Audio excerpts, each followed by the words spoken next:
TSM. So, but at the same time, TSM said that themselves that they sucked like 2 weeks ago. Yeah. When they lost to Energy, so they have gotten a lot better ever since the regular season ended.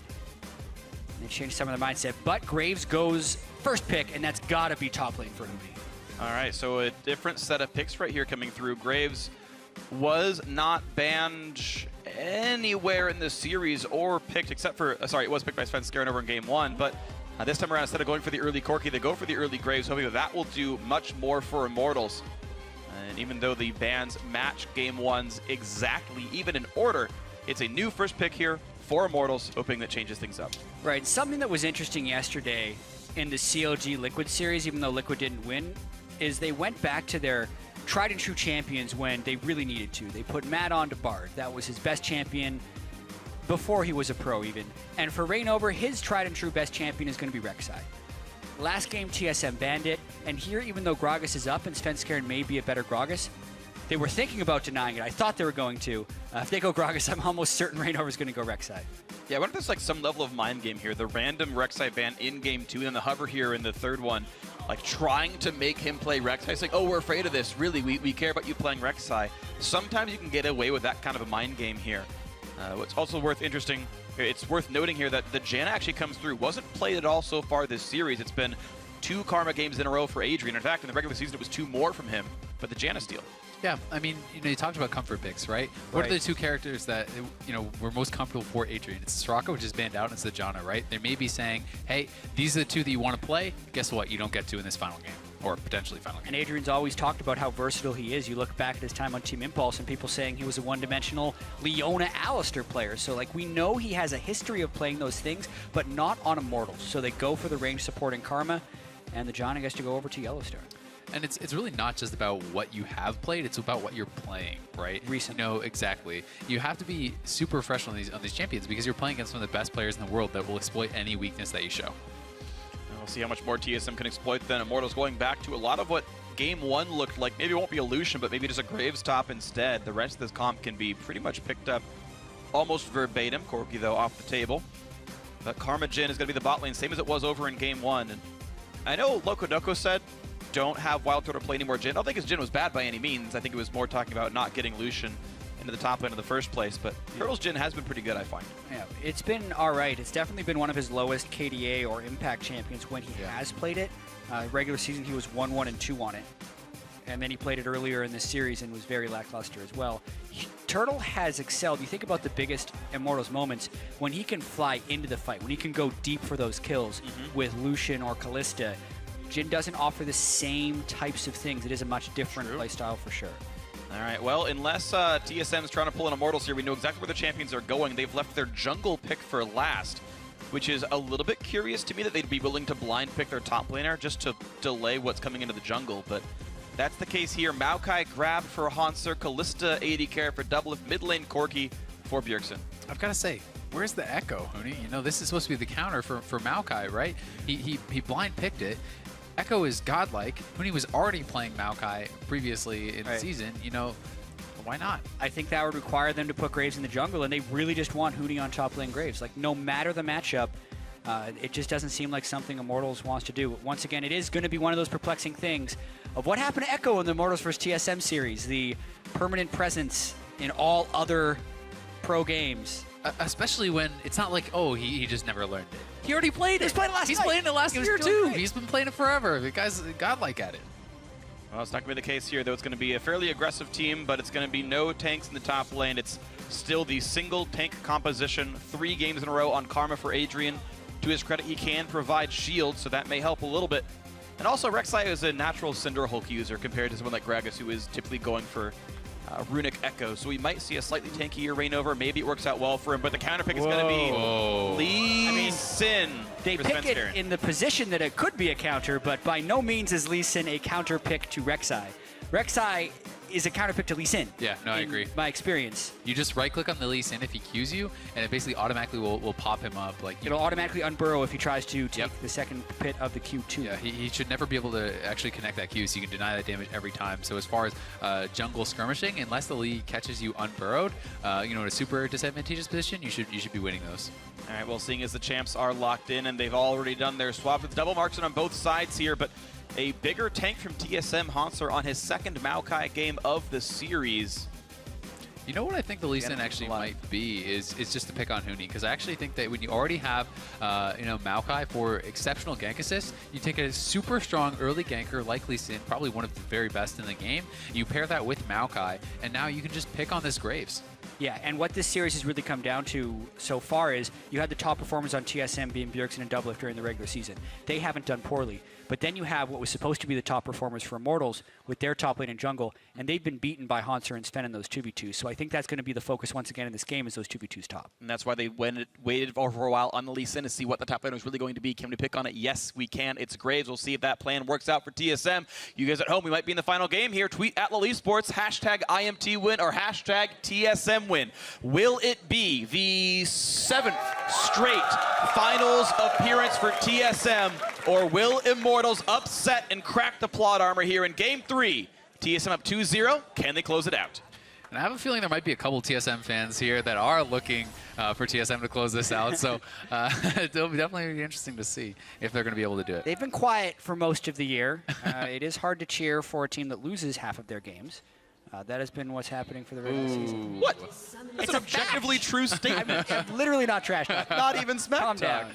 Yeah, he's TSM Jatt, guys. Yeah, come on. We already know he's pulling for the team.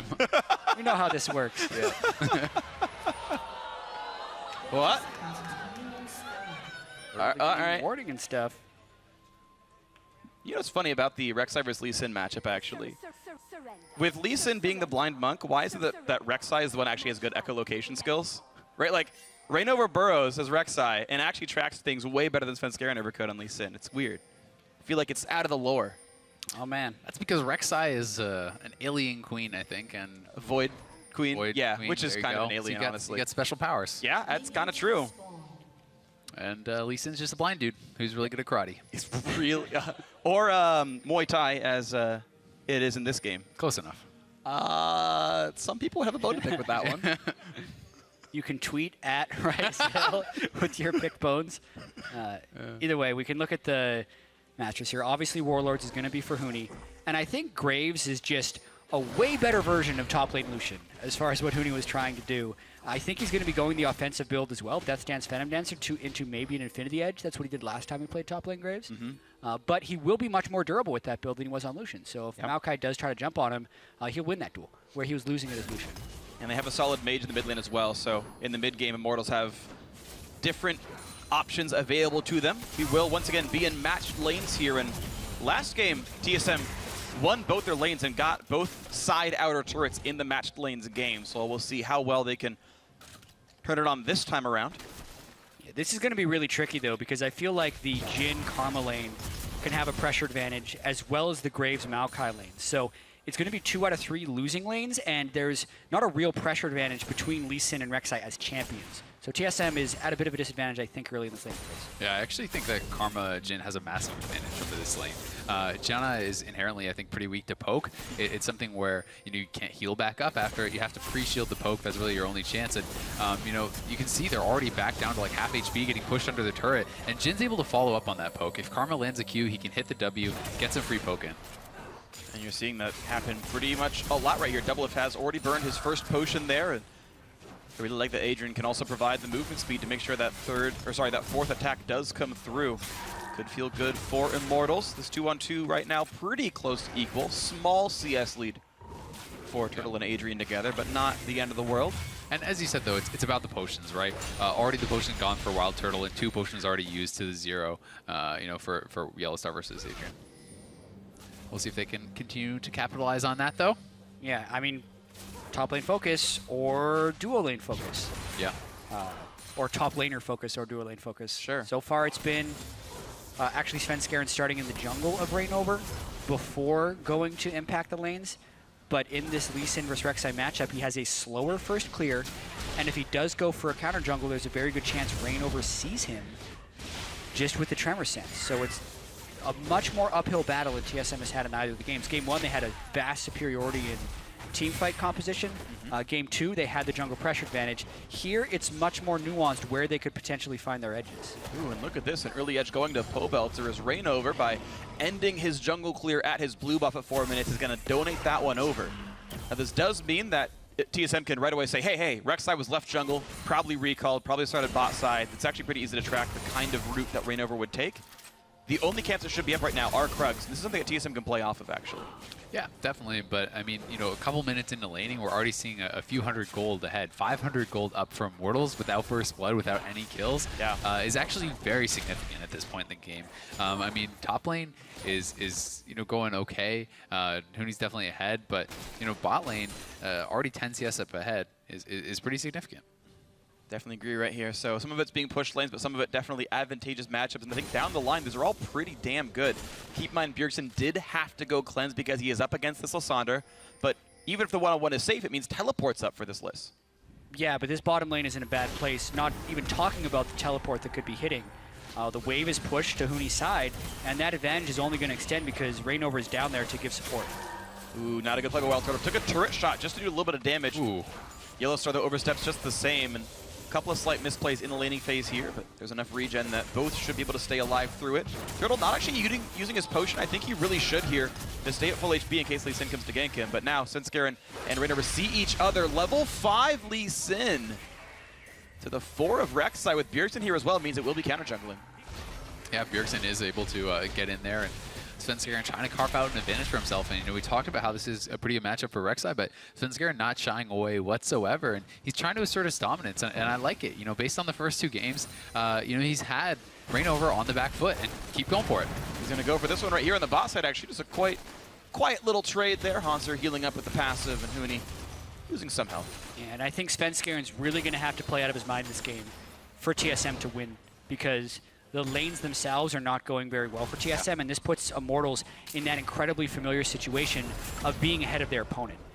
We heard DoubleLift talking about how when watching Immortals in the regular season, he'd see them make all these questionable plays that they would easily get away with because they either rotated faster or just had a gold lead.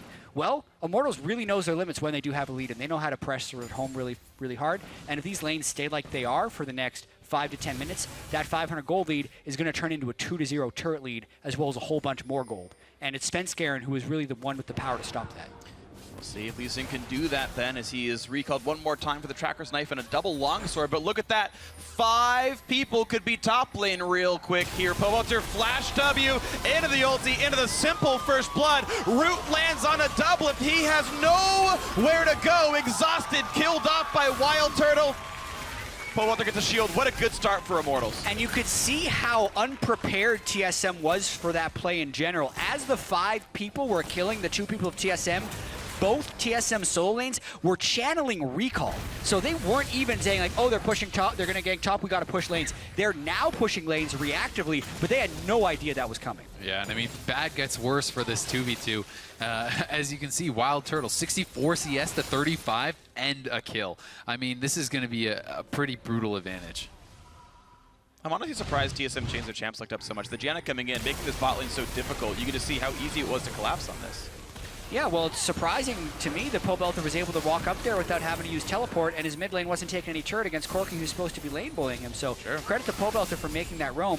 But it's just a continuation of the constant lane pressure that Immortals has been under. They don't have ward coverage on the map. They haven't been able to get advantages in their 1v1s or 2v2s, and Immortals is looking like the Immortals we expected for the first 7 minutes of this game. And you even mentioned ward control right here. Yes, Svenskeren has his Tracker's Knife in already, but ReignOver went Hunter's Machete into Sightstone Swifties. Like, this Rek'Sai is going to be everywhere, giving vision to his entire team. Immortals can completely stranglehold this game.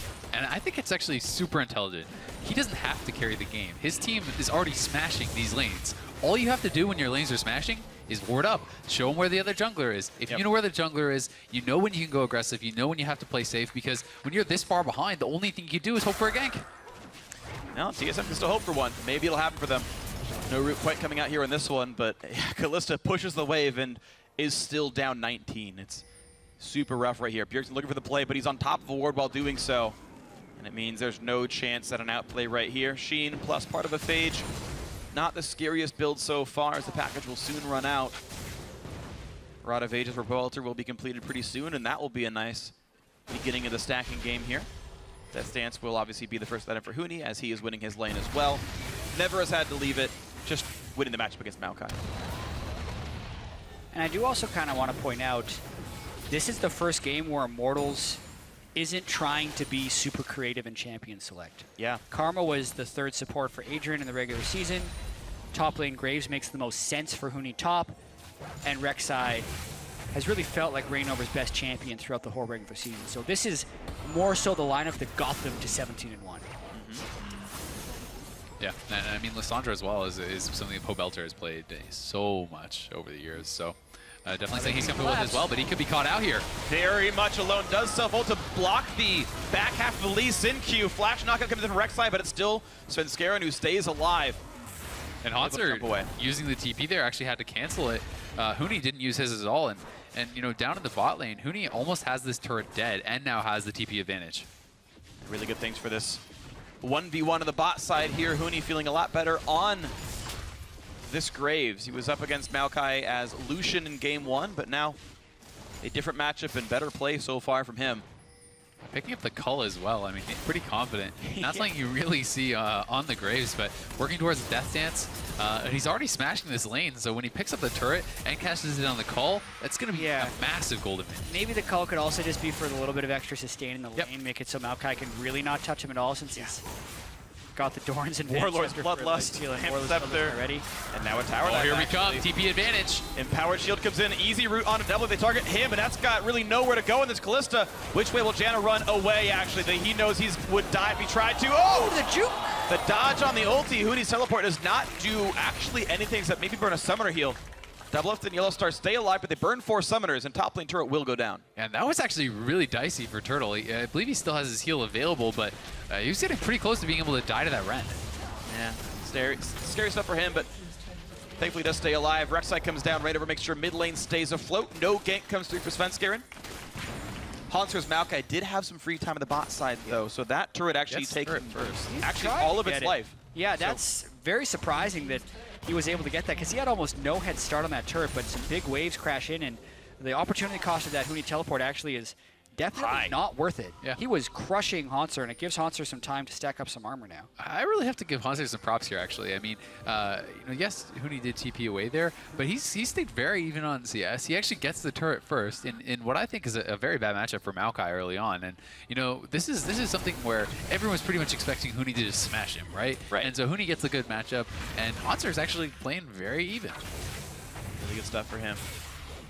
And he's going to probably need to be a really big factor in this game. He's one of the sole tanks on this team. It's, of course, Warrior, Enchant, Lee Sin. Here's for Svenskeren. So Maokai, the sole tank, and he was the sort of big factor in their Game 1 win when Immortals had a huge lead over TSM early game at the beginning of the series. But Hauntzer can maybe pull them back here in Game 3, as Immortals do have a bit of a lead. The bot lane outer turret was traded equal. And now it's a mismatch over there as Hauntzer is alone against 3. They put the teleport ward down in case they need Pobelter. And here he comes. Svenskeren over the wings, and ReignOver has to get away. He will drop aggro and stay alive. Hauntzer barely took any damage from that dive, and it's a 2v4 re-engage. And nothing happened to him at all. Just stays afloat, doesn't care at all. And that is going to be some flashbacks to Game 1. Yeah. They have some PTSD over this Maokai. They're just like, oh, God. Oh, God, we can't kill him. He had completed the Sunfire Cape, right? And it was a BS Sword Jhin. Obviously, no armor penetration this early in the game. Karma Root and a Rek'Sai who rushed a Sightstone. So the damage is actually just not there, even though you're thinking in your mind, like, oh, yeah, it's a lane swap situation, a 3v1. But this is a 13 minutes against a fully tanked up Maokai. So at first glance, it looked like he was going to be dead, but upon further inspection, that dive had very low chance of working. I think it's like, you know, in that 3v1, they thought they didn't need Pobelter's TP. Then they, oh crap, we realized we need to actually have this damage, and it was too late. So they actually waste the TP and don't kill him. So pretty critical play there. You know, it's windows like this that TSM is going to need to try to get back in. Exactly. It's back-to-back failed teleports by Immortals. First one got Hauntzer back into the game, and TSM's first turret kill of the game. Second one just gave up lane pressure. Pobelter, who was 1-0-1, is now falling rapidly behind Bjergsen. This is definitely more mistakes than a 17-1 regular season team should be making in the playoffs when their play is supposed to be cleaner. They've had 3 weeks to practice and prepare for this semifinal matchup, obviously 1 week since they knew it was going to be TSM. But yeah, a lot of mistakes coming out this series from Immortals. This game has been their cleanest, but they need to be able to secure this. No more mistakes for Immortals if they want to make finals. I've got to say, I'm a little surprised. YellowStar, hasn't been roaming around too much, and to see him grow Mobies over Lucidity, which I just think is so strong on Janna. Especially for the summary cooldown reduction for your exhaust, as well as just hitting a high amount of CDR. If you can hit 45% CDR on Janna, it's pretty godlike. You can basically have permanent shields. You have a half-second downtime on your attack damage buffing shield. It's pretty, actually, incredibly strong. I love it on Janna, but. Well, not the case for him, at least not for a while here. Mid lane, early pressure. Once again, we're seeing Immortals group up as 4 to 5 champions, 14 minutes into the game, and look to invite TSM to not make the rotation. In this case, they kind of don't, actually. Quite a few auto attacks going down in this turret, down to 2/3 already. A little bit of poke on Svenskeren, but you can see Bjergsen putting some damage back himself, and as mid lane falls down to half HP, it's DoubleLift forced to recall back by his, I assume, Hurricane? Yes. And now decide which lane he needs to reinforce. And it's mid. I feel like we've been in this situation before where we're saying TSM needs to stall out a little bit from this early game turret pushing from Immortals. They no longer have the triple marksman like they did in game 1, but they still have 2, and this time a slightly better team fighting composition than they did before as well. Yeah, if there's a misrotation by TSM, Lissandra goes in, Pobelter is not shy about diving, and you pop someone off right there. The early attack damage from the marksman will mean turret damage is there if TSM misrotates, but this time around it's TSM in the mid lane first, knocking mid lane out down to half themselves.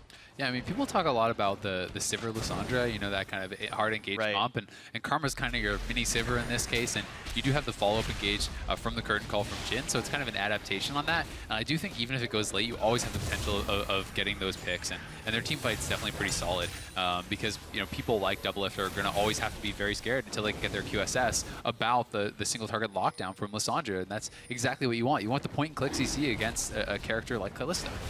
Totally agree, and it's going to be something that Solomid will have to respect here. Right now, though, they're able to take a solo or a duo play at this bot lane Dragon, and looks like there's going to be no contest here. So Dragon #1 of this game will go cleanly to TSM. That's really impressive, actually. Svenskeren gets the red buff steal from ReignOver and then doesn't get punished for it in the slightest. Normally, when ReignOver would get counter jungler, you take an objective, he's straight into your jungle and taking your stuff. That might have been intentional. Cycle for the Trinity Force proc on a better auto attack. He's just giving them a false sense of Or security. he could just rocket the minion to get them. Yeah, I mean, he actually missed the caster. He should have R'd the caster, but sometimes you actually want to miss skill shots with Trinity Force users to, last it properly. For any novice Corkis out there, actually, you use rank 1 Gatling gun for only about half the time. You want to turn around between last hits, because you only want to barely damage caster minions. You'll actually break your last hits if you leave the whole Gatling gun on them. So occasionally you'll see really good Corkis will turn around and just not deal damage. Yep. That's intentional. Yeah, it's kind of similar as Rumble with Flame Splitter. Right, exactly the same thing for him. Yeah. But you gotta say, Immortals, with the lead that they started with, it has not compounded. It has not gotten any bigger. They were absolutely smashing the lanes in the early game, and this gold lead has become kind of stagnant. And as you get further into the game, that 2K gold lead, it starts to mean less and less and less and less. And they had that 2K gold lead at 7 minutes or something like that. For early. And so, in the next 10 minutes of game, it hasn't increased. That could be a concern if Immortals are running out of steam. Their train could come to a stop, and they'd have to battle for 3rd place instead of 1st place this weekend. Quick jump over the wall. Pobelter's going to be totally fine. No hard CC to really activate by TSM. Yeah, and I'm really going to be curious to see what happens as the Maokai vs Graves matchup evolves later in this game. Like when Hauntzer gets a Frozen Heart versus when Huni has a Phantom Dancer and Infinity Edge. Who will win that duel in the long term? You think it's going to be Graves just because Maokai's not going to have the damage to kill him, but Hauntzer is really not behind in CS whatsoever, and with a little bit of assistance, Hauntzer would give the CC to be able to kill him. So a lot of this duel, this super slow duel, is going to be dictated by ReignOver and Svenskeren, or even Bjergsen and Pobelter trying to turn the tides of that fight with teleports or packages. Yeah, in my experience, a lot of it comes down to the itemization of the Graves. If he decides to get some MR, on top of his Death Stance, if he does go Maw, I think it's going to go pretty heavily in his favor, especially when you consider that Hauntzer is building much more for the team fight. He's picked up a cowl that's not going to help him against the Graves. Meanwhile, topside fight. Ooh, good flash away. ReignOver would have gotten kicked back to the team by Svenskeren. Now the cleanse pop by Bjergsen to stay alive, but there's still a claw coming in into the root, but the nasty help to stay alive. He gets out of the root himself. TP in from the Maokai. There's the root. There's the first kill in a ReignOver, and it's going to be back on for another kill. Pobelter going down, and oh, you're kidding me! He's alive!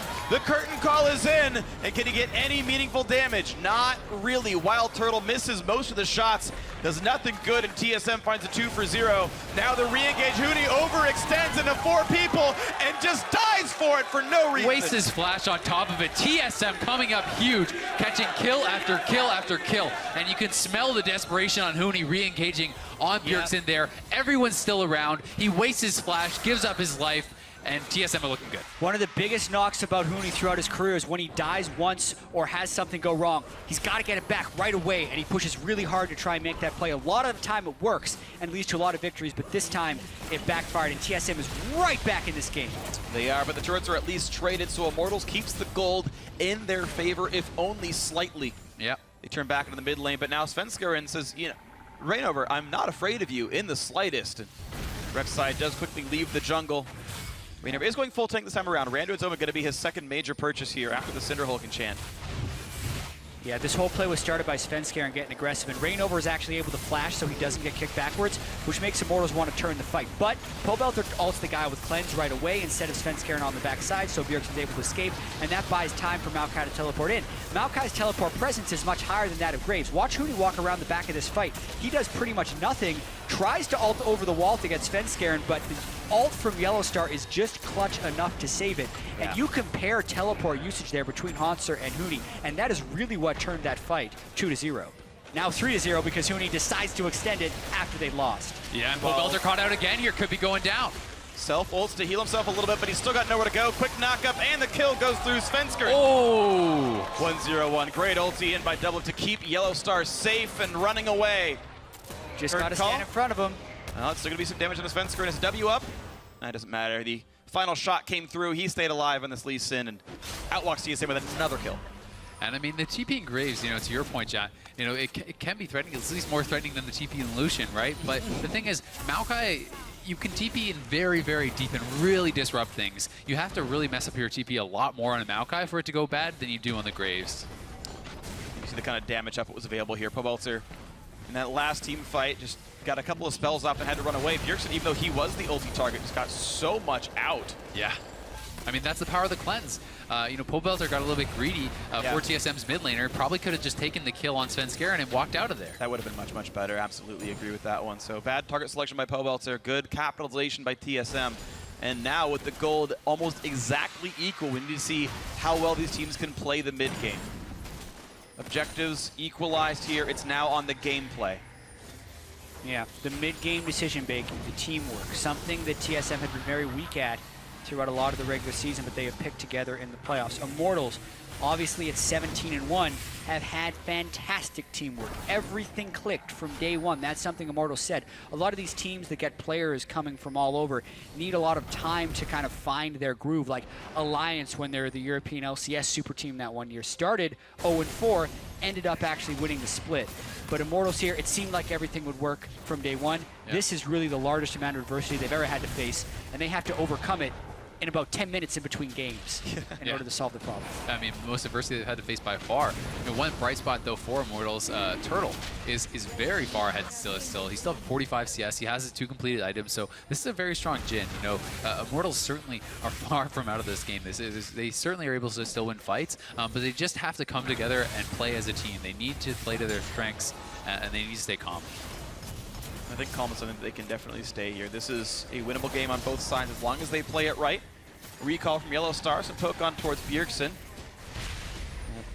ReignOver looking to make his first major play in a while. Looks for the root. They do hit someone on Svenskeren. No knock to be found just yet. Now goes in, but there's just not really any follow-up. YellowStar back on the Rift. It's a little tricky to engage onto a team with Janna. That's something Immortals hasn't really had to deal with this year because they've always been the ones that have the Janna. And I think calm is the right word for it, but they also have to make sure that they don't play scared. Something that has made Immortals the team that they are with the 17-1 regular season is how relentless they are and how aggressive they are and how they never give you time to catch up to the play. But now would be the first time they could ever be playing scared. Who has ever gone 17-1 in the regular season and lost the first game of the playoffs? That's never happened to a team in the LCS before. So that fear is something they have to be able to vanquish from the back of their minds if they want to play like the team that got them here 17-1 Immortals.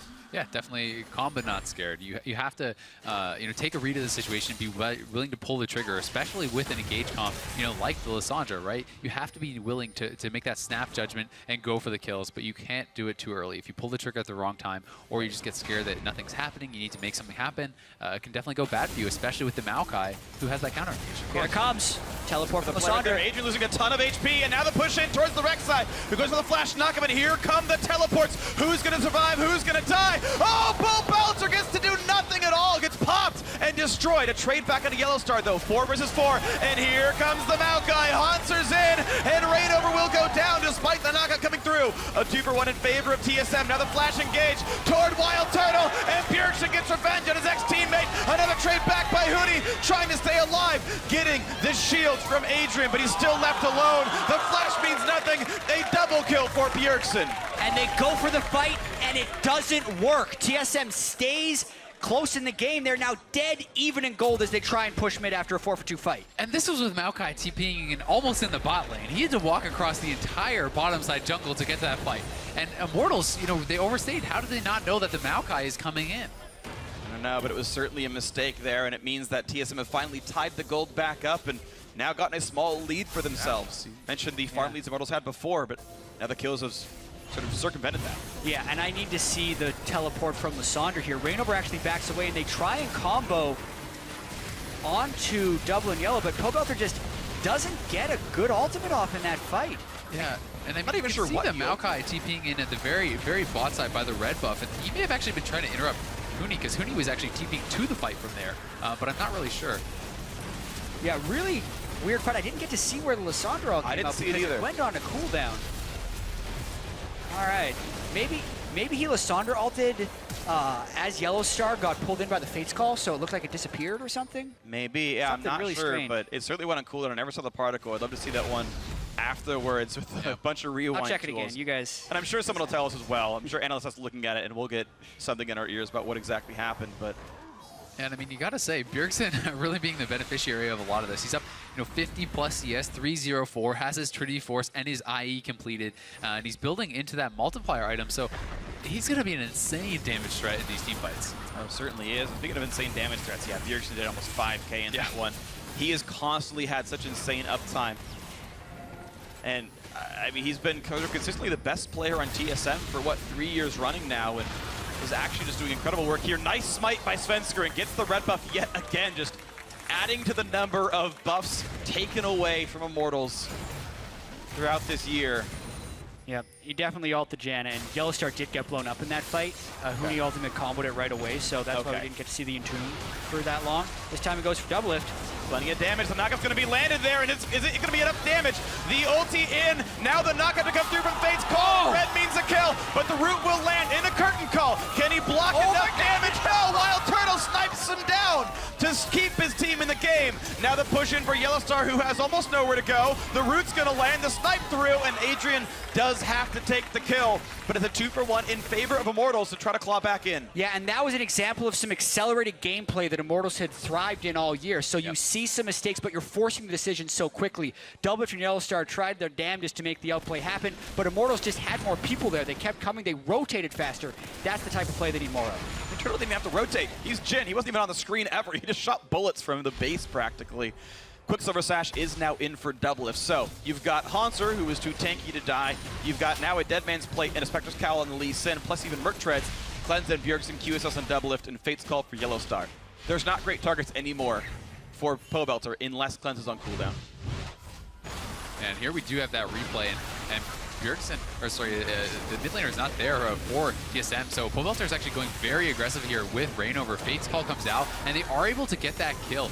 But a really nice W root there from WildTurtle off the screen, and then the Fate's Call coming in, able to pick him off. And what a good prediction. ReignOver was very high on health, but those spears were stacking. A couple more autos, he may have actually been able to pop them. So it was a lot closer than it looked, but on the back end of that fight, YellowStar flashing out was a little bit ambitious. I think he probably should have just held on to the summoner, so a bit of a nitpick there, but still, somebody's got to know when to cut your losses. And I think it was really aggressive of DoubleLift to be dashing back towards Lissandra when maybe he could have dashed backwards since YellowStar still had the Monsoon to peel, but if Immortals didn't get the assistance of the other people, I think TSM actually wins that 2v2. They do.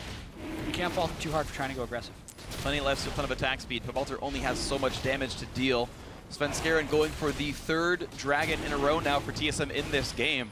Our Dragons have actually been stacking up pretty consistently for TSM most of this series, and not always just because they have map control. It's just something that they've actually controlled pretty well overall. This Dragon will slowly go down, and now the movement speed buff is on for TSM. The rotations are easier. Yeah, when I was looking through the stats from Immortals in the regular season, the Dragon was actually the one thing they didn't seem to be good at taking, or they just didn't care about it. Like, for a team that was so dominant and had giant gold leads in every game and only lost a single one, you'd expect them to also have the highest Dragon control of teams just because they're winning the game a lot of the time, but that wasn't the case. They were 3rd in the LCS in Dragon control, getting about 60% of the overall Dragons, and it's not like TSM was above them. TSM was below them for sure, but it just goes to show that Immortals wasn't a heavily Dragon-focused team, and TSM has been able to pick up a few easy ones this game, I feel like. Yeah. Yeah, I mean, in the top lane, we do see Hauntzer scaling up pretty hard now. He is picking up a lot of his key items. He almost has his Spirit Visage. He's got the Frozen Heart, the Sunfire Cape as well. You know, looking to have those 3 completed tank items is just going to make him so hard to kill. And you know, as you said, it just becomes tougher and tougher for Pobelter. Who does he even go for at this point? You know, with Merchant's Cowl on the Lee and just almost a full Spirit Visage on this Maokai. It's pretty rough. Well, you can play the peel game. You still got double marksman that will eventually burn down a Maokai, and this time ReignOver is a real tank. Cinder Hulk plus the Randu and Zome and Spectre's Cowl nearly turned into the next item as well. So not too bad frontline-wise for Immortals. They also have plenty of Karma Shields to come through to keep that thing afloat. So a dedicated 5-on-5, not the worst thing, and I don't think it's too bad if Pobelter just sits there and holds the mid line. Yeah, and the split pushing from Immortals is going to be coming a little dangerous here. 312 CS on a Huni, 1 away from WildTurtle for being highest on his team. Ooh. Nice tunnel by ReignOver. And he's gone for the Maw of Mortius again against Hauntzer. So that means he's going to be winning that duel straight up against Maokai. And unless TSM forces fights quickly, I feel like Huni's just going to be able to take turret after turret in the split push. Yeah, certainly will be strong in that, but we do have to keep the gank assist in mind, and we do have to keep in mind the team fight impact of tank versus tank, because you know the Maokai is going to add so much more than the Rek'Sai in these 5v5 fights, as Rek'Sai gets outscaled very heavily, I feel. Yeah. Not quite Maokai status for sure. We'll see how much more ReignOver can do then. As Huni has the pickaxe, which could be Infinity Edge, which would be plenty of crit damage, or it could just simply be Last Whisper and do Lord Dominic's or Mortal Reminder to cut through tanks harder. We just got the Spirit Visage completed for Hauntzer just now, and Huni's going to get the easy blue buff steal on the bot side. Plenty of CDR as well, and the champions keep scaling up. This game within 500 gold, certainly remaining very close, and you can kind of tell both these teams realize how important this game is. This is the 3-0 for TSM, and it's survival for Immortals, and these teams getting a little bit more risk-averse, taking slightly fewer chances than they were earlier in the series. Yeah, and you gotta say, going into these late game scenarios, the team fights can be so explosive. And as the death timers scale up, get longer and longer and longer, one team fight can mean so much more. So the teams definitely do get more and more nervous, I think, as you get to these late game stages. Especially when you're in a series clinching game. It's no longer game 1 or 2. The next win could send a team to the finals and land the other team in the 3rd place match. So add to the fact the death timers are super long, and one team fight that happens in one side of the team's jungle gives you enough time to just end the game straight up, but that actually means it gives you enough time to end the series. Yeah. We'll see if TSM can do just that as they run around the map, dodging away from plants, killing pink wards, and looking to play for Baron control right now. So that top middle of the map seems to be the goal for these guys as they play for the wards as well as they can. ReignOver actually missed the brush with the green ward. Shouldn't mean too much for him though, can still track Baron movements. Knock up at his Svenskeren means almost nothing as Adrian looks to move forward. W misses from WildTurtle, and we can see Huni in a battle with Hauntzer. He actually chose to give red buff away to the Jhin, and now he's going to get jumped on 1 versus 3. He could not make this outplay happen. He will get popped. YellowStar. And suddenly, Pobelter's here, looking for the big play. Self-ult, but now comes the rest of the team. It's a 5v4. Pobelter playing as much time as he can. It's going to be the root on his Svenskeren, but they're not going to get any more damage. Now Hauntzer in the front lines nearly gets dropped down, but he's going to stay alive in this one. Now it's Bjergsen running away, back into ReignOver, a second kill, trade it back onto YellowStar, another route in for Hauntzer, but they're going to trade it back in, and now the damage on towards WildTurtle. It's a bunch of kills, and it's an ace! A triple for Bjergsen! What a brilliantly played team fight by TSM. Svenskeren dancing around on the back lines. The front line staying protected by YellowStar, by the Maokai. Hauntzer doing his limits perfectly, and they're going for Baron. Those are the team fight mechanics TSM was hoping for when they put this roster together. But it all started because Huni was getting aggressive in that split push, and he was going to slowly wear Hauntzer down. But that's one of the reasons you can pick a Maokai into a Grace. If you get help, you guarantee that your help has time to get there with the CC he has. Because of the position of the fight being so far back in TSM's side of the map, it's not like they could end the game off that, but they could at least take the Baron. And with all the damage dealt to TSM here, Immortals wanted to go in for the 4v5. That ulti is really slick because it stops the first stun in for Pobelter, I think. So essentially what happened is Pobelter was taking his claw in. He wanted to use a cycle of spells and then his ultimate. And in that quarter second before using his ultimate, YellowStar blew him backwards, which was kind of killed the Immortals initiation. He still got a lot of damage off in the choke though. This is the big play by Svenskeren dancing around to stop WildTurtle's DPS more than just reposition him in the fight. Yeah, I mean, he makes him play so scared. He lands the Q on him, waits till the last second, then goes in as WildTurtle commits, think he's not going to take it, kicks him in, dances back out, ward hopping around, playing so brilliantly in these team fights that is not easy to do. They played it to the knife edge, very, very close, but TSM comes up huge in that fight. And with, you know, more and more items coming in for them, Bloodthirster now done for WildTurtle on top of the QSS and the Bork. Gonna be so hard to take out this Kalista, and it's kind of that timer in these fights as those spears are stacking. You know you're getting closer and closer to that rend. We haven't even talked about Bjergsen, who's the kill leader on TSM, with an incredibly aggressive build right here. Bloodthirster will be his defensive item when he gets it. Doesn't go for a QSS because he has the cleanse. He would be a potential burst target, but he has been so safe in these team fights, and the damage has been out of control. Oh, Huni takes so much poke. Yeah, it's definitely been incredible here watching Bjergsen do a ton of work here in the series. Maokai split pushing in the bot lane. Teleport is up, but he's not wearing a Baron buff, so it's not the fastest push, but no one's defending him. And this could be the breaking point in the series, right? Bjergsen and DoubleLift are performing, but they were the top performing members of the team throughout the regular season. Yeah. It's Svenskeren and Hauntzer that are winning this series for TSM because they are performing so much better than their expected matchup. When you're thinking of the best dynamic duo in the league with ReignOver and Huni for multiple splits, and it's been Svenskeren and Hauntzer beating them potentially 3 games in a row. Impressively so. Looking for the 3-0 is TSM. Now the root's going to land. Svenskeren down at half HP. This could be a decent fight, but of course Baron buff is still on 3 members for another minute. Immortals need to get something Teleport working. in behind from Pobelter. Looking for the play, looking for the hard engage. What can they even find? Hauntzer pops ulti. Immortals can wait it out and re-engage when that does time out. When will they go in? Do they even have the ability to do so? Dragon 4 spawns, TSM running towards it. Yeah, and Hauntzer stepping back in front, popping the ulti more than enough to ward Immortals away. They know they don't want to engage through that. They don't have the ability to do it. And, you know, look across the board at the score lines here. TSM, this has been a complete team effort. Everyone is contributing this game. And what better way to look to close out a series than with every single member on your team playing well? Definitely beautiful stuff there. Dragon 4 means there's a 6-minute timer on getting that 5th buff and having an easier way than getting another Baron to try to close this game out here. TSM could keep the streak alive, and who would have thought that a team that ended the regular season in 6th place with a 9-9 record, worse than TSM has ever done in North America. The unexpected upset win over Cloud9, the 3rd seed. Now, coming into an unexpected, huge upset potential win over Immortals. And this is the crazy thing. This is actually the first split in the LCS where there's been dynamic reseeding. So in past years, if they beat the 3 seed, they would play the 2 seed in the semifinals because that's how the bracket was set up. But now, the lowest seed always plays the highest seed if both teams win. So they have to go through the 3 seed and then the 1 seed in order to get to the finals, which makes it all the more impressive. The hardest possible route. And a bit of an impressive stat is the 4,000 goldies all up here. Oh, it's another fight. Here we go. They're gonna go! They got DoubleLift! That's a huge deal! ReignOver stays alive. Immortals in a 5 versus 4 team fight, but it's gonna be ReignOver getting shields, trying to stay alive, and he does so. Adrian keeps him up. Now the re-engage on a Hauntzer, who gets over the wall onto Huni, and Graves might be sent to his. No, he stays alive. More shields in, but now ReignOver's reign is gonna be over. 2 more kills for TSM. Now the curtain call, hoping to make it just that for TSM. Yellow's running away, but he sniped one off, and the damage is coming through. The W snipe only hitting onto Bjergsen. It's a 2-for-2 kill spread so far. That was a flash karma E. They want to keep chasing this. Will they be able to? Oh, look at the damage coming back from Bjergsen. Huni has to be careful. Oh, wow. God.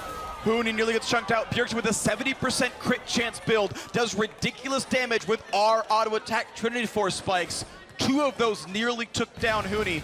Has to respect that. Yeah, wow. I want to see the damage dealt to champions in that team fight because DoubleLift, well, we'll have time to pull the stat. Yeah. Because DoubleLift died right at the start of that one, and he did QSS the Lissandra ultimate, but then he was still in range for all of the damage that Pobelter put down on him. He was just completely split from the rest of his team. So, even though he did have that QSS, he's still going to get taken out. The QSS gets you out of the CC, does not protect you from the follow-up damage. But Bjergsen coming up huge for TSM, I have to say, in that fight. The fact that he's so fed and he has, a 4,000 plus gold lead on his laner allowed him to put out the damage for effectively 2 people and keep them alive in that fight.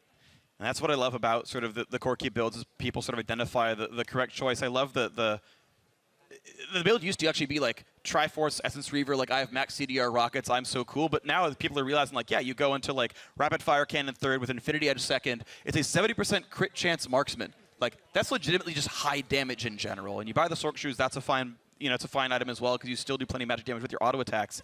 And it means that Bjergsen is scarily effective. 408 minion kills in a 38.5-minute game. Like he's farming, he's getting kills, and he's trying to hard carry. And Huni's also trying really hard to get back in this game. Yeah.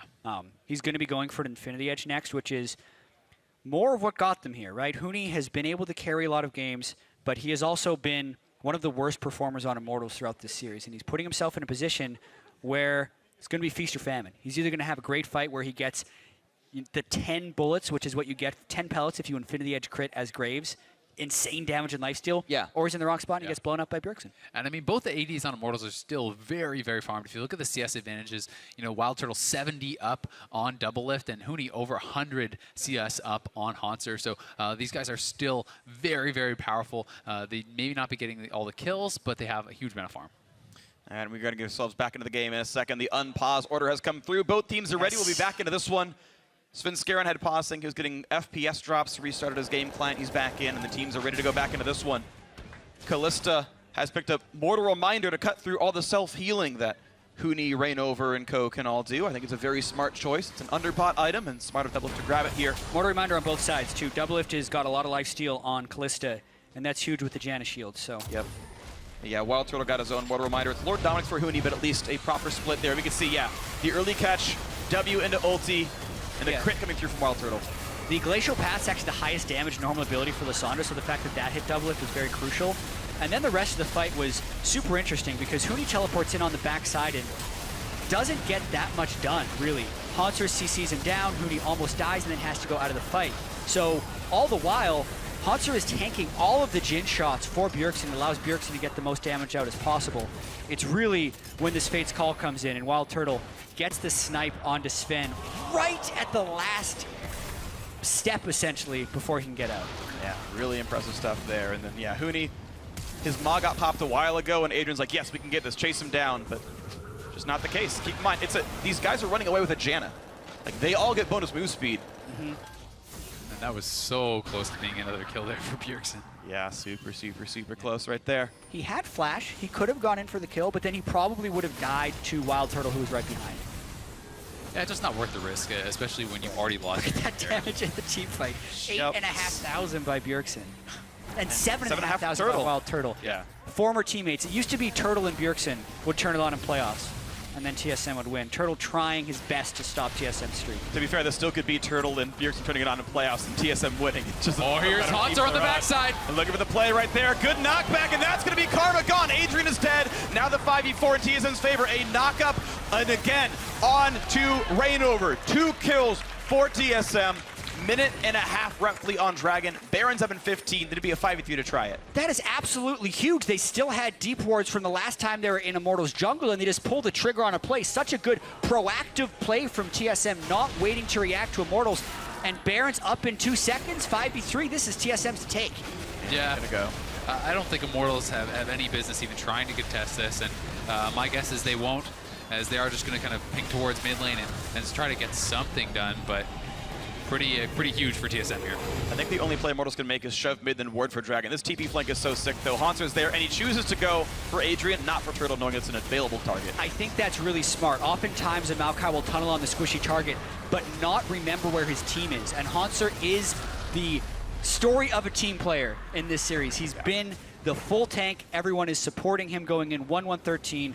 Massive Maokai yet again. And it was the right target to go for, going for the people that were caught between him and his team. And that's the kind of dream scoreline you actually want on a Maokai. You don't want to get the kills. If you're trying to win, you want the kills to go to your carries, which is exactly where they have been going. As Bjergsen is racked up 8, and we have 6 on DoubleLift. All right, well, another quick pause coming through. You saw TSM trying to slow push that lane. It was Bjergsen last hitting as late as he possibly could, and hoping that they could ride a double wave in the longer they take. And they can use that to push in for mid lane inhibitor turret itself. They can also turn around in 30 seconds and go for Dragon 5. Yeah. That will coincide with the Baron buff, so TSM will have all the globals soon. That's a big thing, and these pauses are timed at a very strange moment in the game because FPS drops complained about by Bjergsen, so they were going to be restarting his client as well. 37 seconds to that Dragon. 5th Dragon, that would be for TSM. They have the Baron buff. They're already up 2-0 in the series.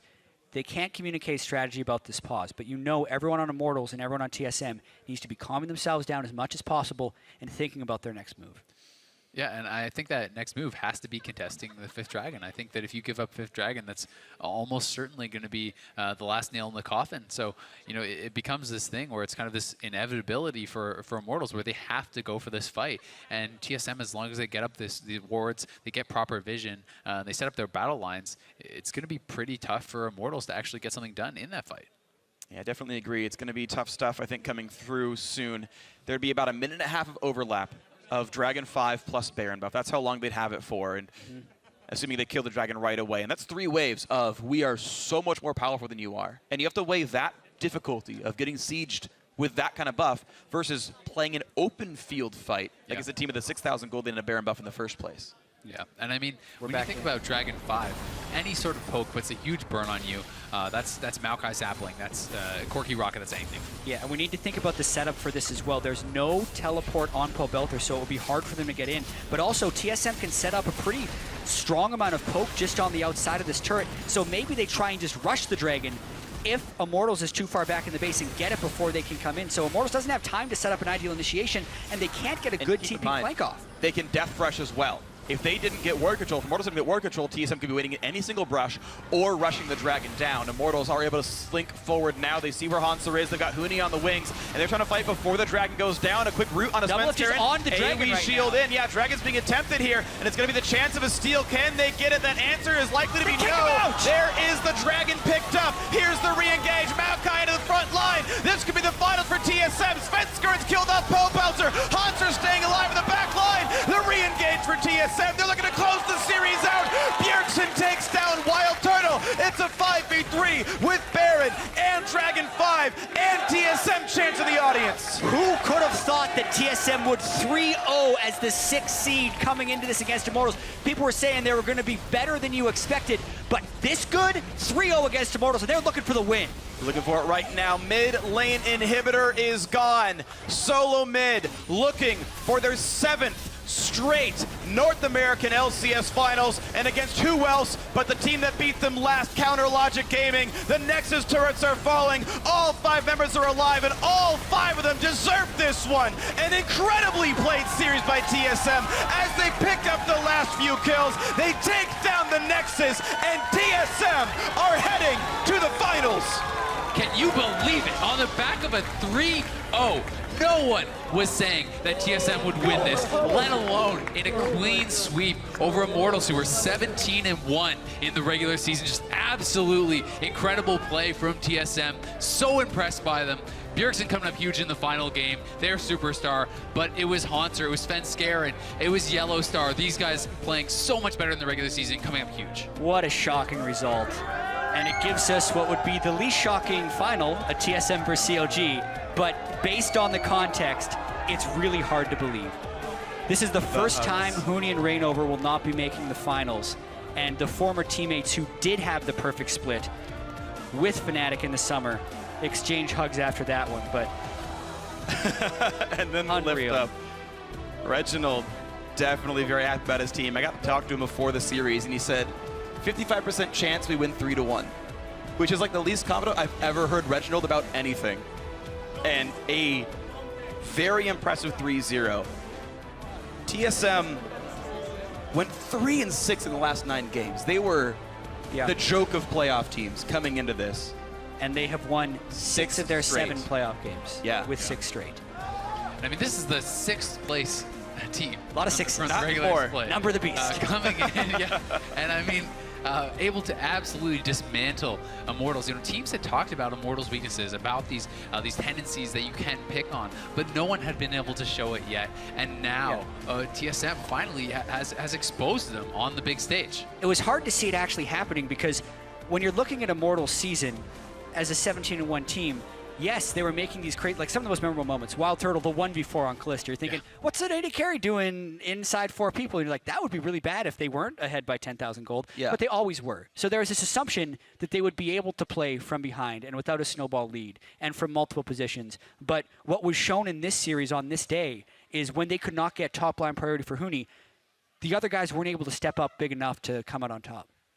Yeah, and it was just an overall great game by the team. Svenskeren, last game of the series, 3-1-14. He had a great Lee-Sin game at the very end. They picked for him last to make sure he could make some plays that worked well.